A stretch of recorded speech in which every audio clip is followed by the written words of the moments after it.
Welcome to the Joy Lab podcast, where we help you uncover and foster your most joyful self. Your hosts, Dr. Henry Emmons and Dr. Amy Prejean, bring you the ideal mix of soulful and scientifically sound tools to spark your joy, even when it feels dark. When you're ready to experiment with more joy, combine this podcast with the full Joy Lab program over at joylab.coach. Hello, I'm Henry Emmons. And I'm Amy Prejean. So welcome to Joy Lab, where we infuse science with soul to help you uncover joy. To do that, we focus on our elements of joy, the positive inner states that become the building blocks for a joyful life. So our element for this episode is love. And it's part of a 5-part series we're doing. This is the second one. It's not really necessary to go back to the first one, but it's a really good one. But you can listen to this one without going back. Each of these skills really stand on their own. They're beneficial in their own right.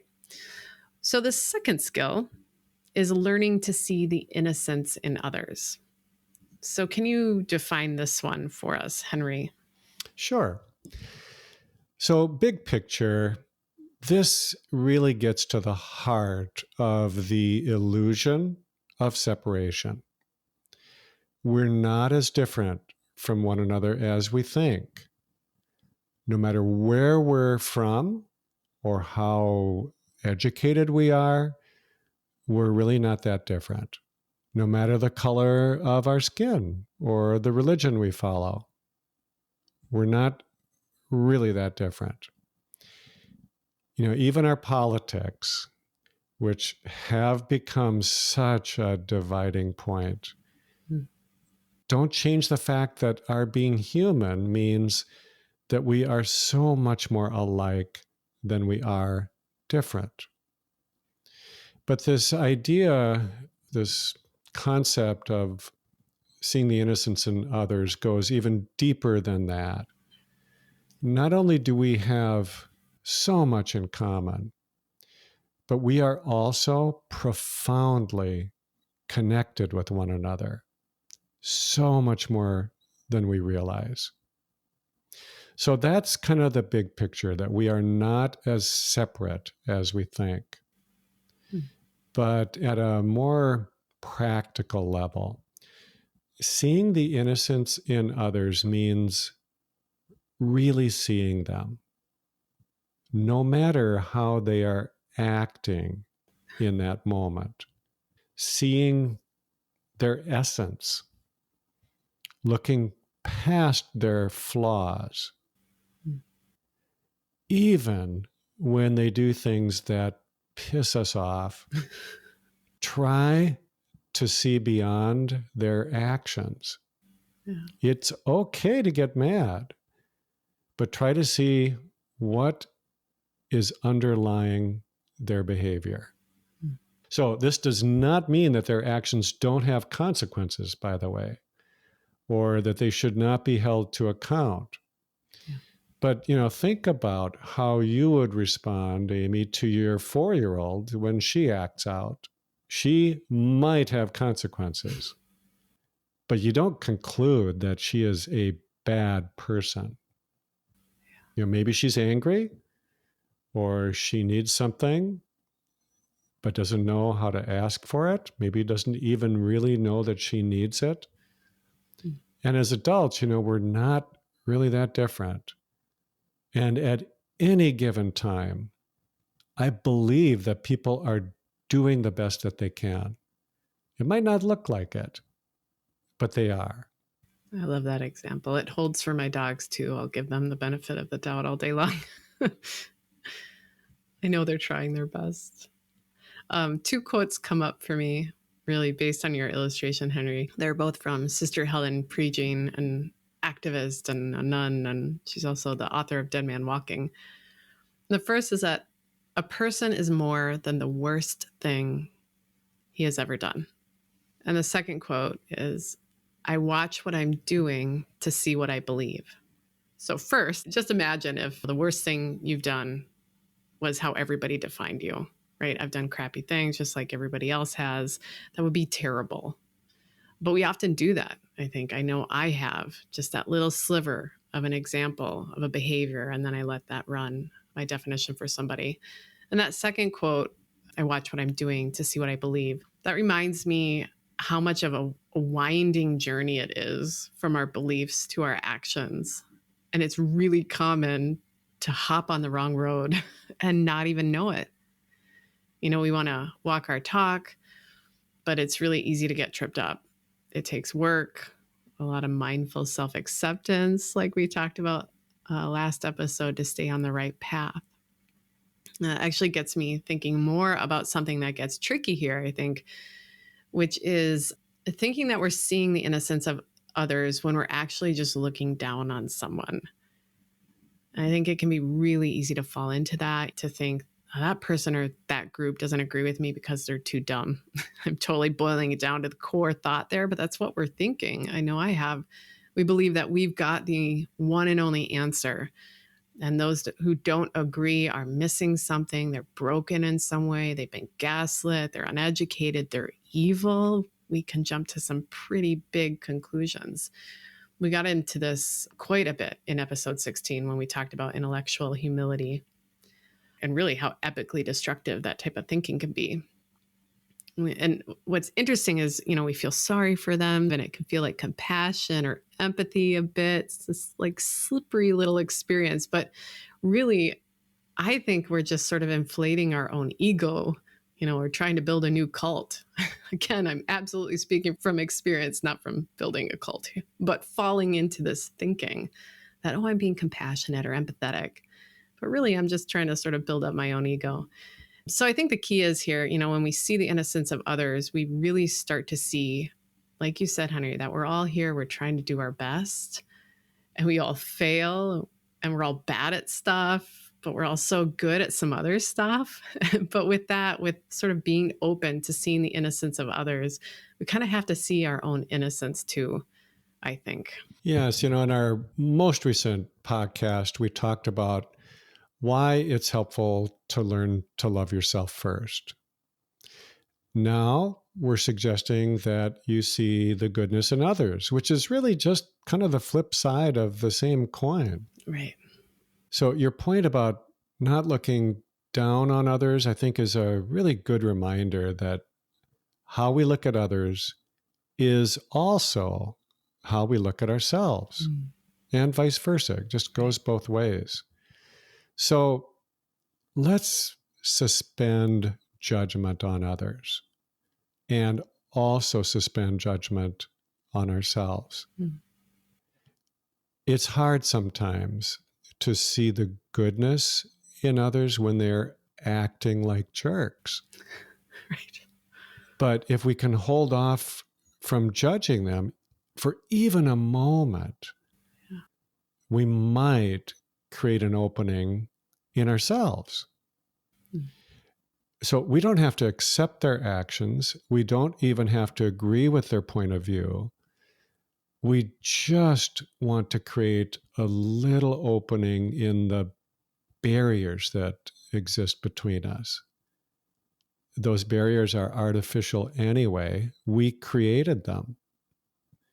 They only stay if we get locked in to our way of thinking, judging, or reinforcing this message that there is something wrong with them.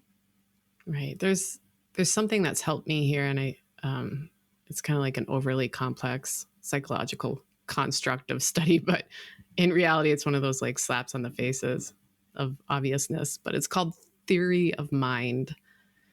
So a theory of mind is really just the reminder that our beliefs about what people are thinking are just that, theories. When we really have no idea what people are thinking, what their intentions are, we can make a best guess, but it comes through a lens that is created with bias and fear and yearning and love and all this other stuff that's part of our experience. And then we smash it together to tell ourselves a story about what the other person must be thinking. And kind of when you think about it, it's sort of hilarious. We go through this whole process and most often stress ourselves out about it. We take things personal or make unfair conclusions. And I'm coming back again to Helen Prejean's words here. I watch what I'm doing to see what I believe. And think that makes sense for us, right? It takes some work. We can do something, we can behave in some way, and then we can assess everything that led up to it, everything around it, how we may have gotten tripped up. Much of the mindful self-acceptance work we talked about last episode, we can connect our dots. But it's really hard to do that for someone else, to do sort of that audit. I can't watch you and see what you believe. I really want to think I can, but really all I can do is make some theories. I really don't know. So making firm conclusions about what someone else is thinking is like shaky at best. Right. So one way that we can infer what's going on in the mind of another is that we know what's going on in our own mind. So, in other words, we know firsthand how complex the mind is and just how easy it is to get knocked off balance. So we know from our own experience that we can easily be overtaken by our thinking. We can be driven by these unconscious impulses, and we can act badly simply because we're feeling bad. I think in a way, this is another way of talking about the golden rule. We forget that the golden rule, treating others as we would like to be treated, it's not just good for others. It is really good for us. Living this way makes us happier, makes us better people. It reminds us to be a little more forgiving. So seeing the innocence in others, seeing their essential goodness, actually does more good for us than it does for them.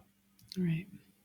Because, it just feels a whole lot better to not be carrying around all these judgments and resentments.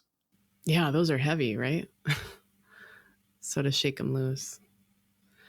There's actually kind of a simple but powerful strategy to do this that I really like, to see the innocence of others. And it's a bit different than I think folks might guess. And it's to imagine others, but while staying in your own shoes. So this can be a really helpful strategy to start to practice this seeing innocence in others. So I'll explain it here. There's actually a really interesting study that looked at the differences in what's called imagine others perspective taking and imagine self perspective taking. I know these sound annoyingly similar, but the difference is really big here. So with imagine self perspective, it's the usual put yourself in someone else's shoes, right? You imagine that you yourself are experiencing what that other person is experiencing. Now with imagine other perspective, we're imagining what they are experiencing, but we're not putting ourselves in their shoes. We're trying to understand more about their own experience. And interestingly, when people take the imagine self perspective and imagine themselves in someone else's shoes, it can lead to more stress for that person, the person who's engaging in that exercise. It's putting themselves in the other person's shoes. And most of us are familiar with what happens when stress hits. We often go into fight, flight, or bite, or freeze. Right? So as we're trying to imagine ourselves in their shoes, the stress surges and we kind of shut down, which shuts down empathy, which then shuts down action taking, wise action taking, or helping behaviors. We kind of lose the motivation to care for them. So it's this really interesting, subtle shift. So when we imagine others' perspective, just trying to understand what they're going through, it allows us to gain a little bit of distance from the stressor, from the context that we're trying to imagine. And then we can stay out of the stress response, and empathy can actually increase. Helping behaviors then increase. I just find this fascinating, just that little shift. And it really makes sense too, just talking about the divisions you noted earlier, Henry.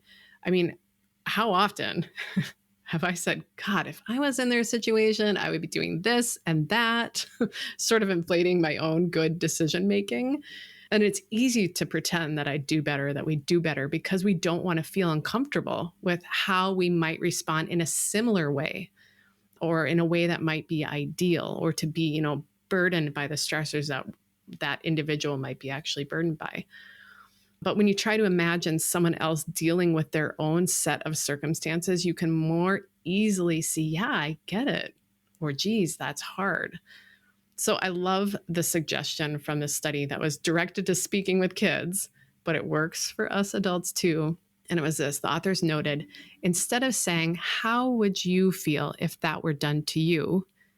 We could instead say, think about how that person is feeling.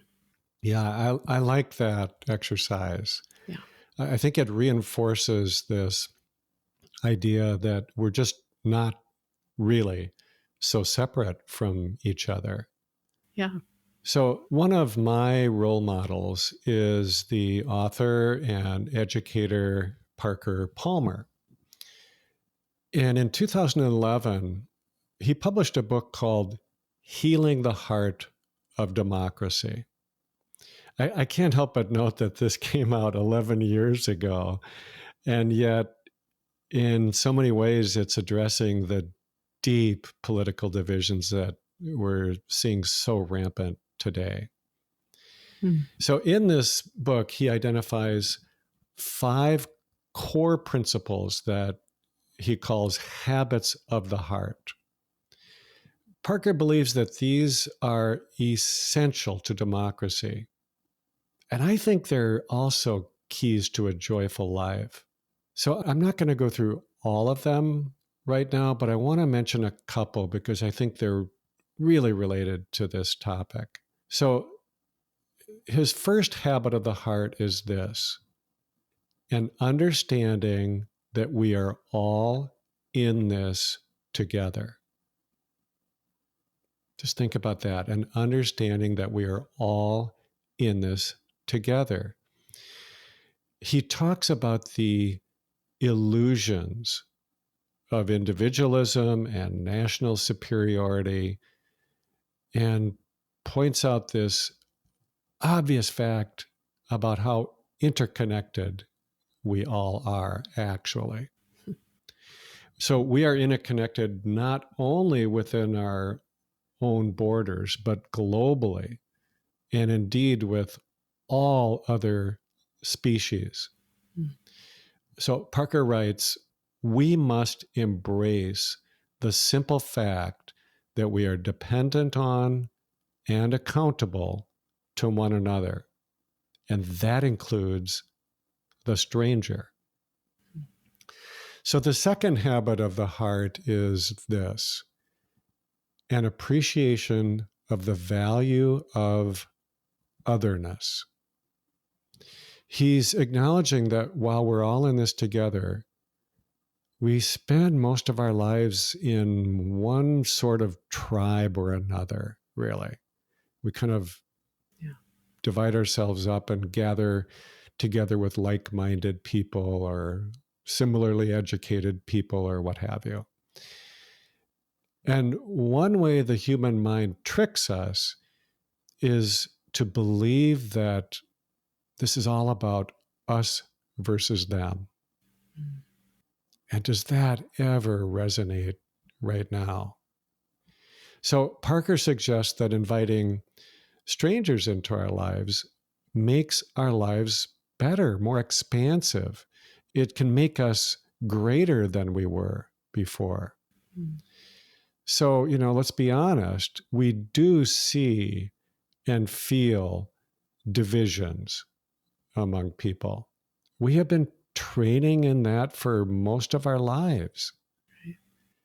But it has gotten to the point that most of us are rightly concerned about this sense of division. We are feeling it at a really deep level right now. And we are not going to be able to change this overnight. But I think Parker's suggestion to appreciate the value in otherness, just like our suggestion to see the innocence in others, is a really good place to start. refusing to listen to one another is not working. Judging one another is not working. It doesn't make us feel good either. Right. So maybe it's time to create an invitation rather than building more walls. Maybe it's time to suspend judgment of ourselves and others both. And let's just see what happens. Thank you for listening to the Joy Lab podcast. If you enjoyed today's show, visit joylab.coach to subscribe for your monthly infusion of joy and to learn more about the full Joy Lab program. Be sure to rate and review us wherever you listen to your favorite podcasts.